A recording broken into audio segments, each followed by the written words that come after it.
What's up guys? Panibagong araw, panibagong buhay. Yes sir. Oh yeah. And guys, yung nakaraan pala yung vlog pala natin nung nakaraan is yung binigay sa akin na helmet. Tapos yung mga guantes, mga ganyan-ganyan. Maraming salamat ulit nga pala sa nagbigay sa akin nun. Yan, silent viewers daw natin yan guys. Yan, maraming salamat. Napag-isipan ko na nga guys at saka nakabili na rin ako ng motor ko. Yan, second hand lang yung binili ko guys, pero pugi. Yan, pugi ba? Pampalengke. Yan. Papakita ko sa inyo guys. Hindi ko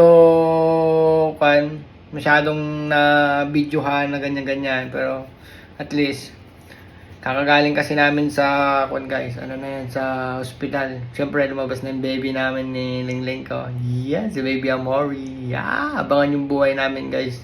Tsaka abangan nyo rin yung pag-set up ko ng motor. Kahit hindi tayo mag-show o mag-show man tayo, tingnan natin guys kung ano yung mga mabibili nating parts, ganyan, kung ano yung mga ikakabit natin sa motor natin. O, yan. Yung mga ibang viewers natin dyan, nakita na nila dahil in-story ko na yun. Siyempre excited ako, in-story ko na yun sa IG ko, tapos sa Facebook ko, yan. May mga nakapalo sa akin sa Facebook guys, maraming salamat. Alam ko nakita nyo na yung motor ko guys, malit lang. Hindi na ako nag-big bike kasi alam kong hindi ko magagamit. Sayang din naman, tapos wala pa kaming bahay. Wala akong parkingan guys, kaysa ulanan lang dyan, kakalawangin, di ba? Pag may bahay na kami dito, o kaya pag nasa Pangasinan kami o ano dyan guys. Kaya, papakita ko sa inyo yung montage ng ko guys, ng motor ko ito.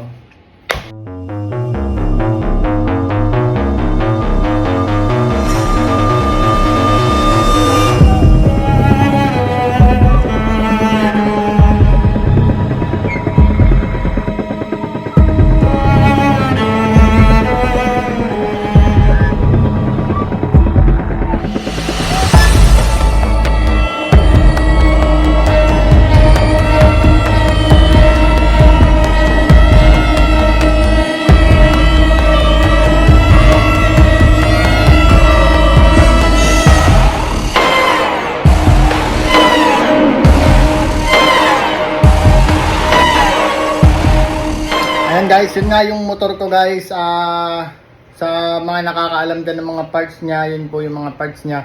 Pero marami pa po ako mga papalitan doon, unti-unti lang kasi syempre baka palayasin ako dito sa bahay ng Lingling ko.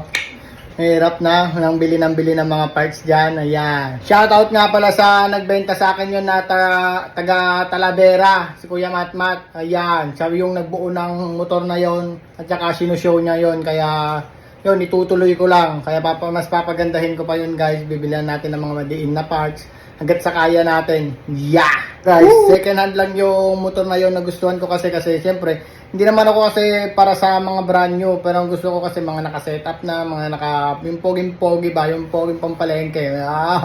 Yan guys, nakita nyo yung pampalengke kong motor. Papagandahin pa natin yon. Bibilihan natin ng mga gamit-gamit niya, mga ganyan, mga JRP niya. Oh yeah, mga CNC na yan. Oh yeah. Basta abangan nyo guys yung pagsisetup ko yan.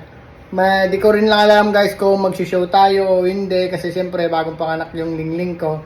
Tapos si baby maliit pa, kaya di natin alam guys kung mag-show tayo, kung hindi busy, bakit hindi, di ba? Gusto ko rin maranasan yung mga show dito sa Pilipinas guys dahil never pa ako nakaranas ng mga show dito sa Pilipinas. Yeah! Baka natin! Woo! Maraming salamat nga pala guys sa mga nag-congratulations sa amin dyan, na mga nag-comment, di na namin kayo ma-replyan lahat-lahat kasi syempre sobrang dami guys ang mga nag-congratulations. Maraming salamat ulit sa pagbati guys. And I love you mama chup chup, baby ko. Yeah, mukha ko yan. Panis. Yeah, peace out. Poop poop. Yes sir.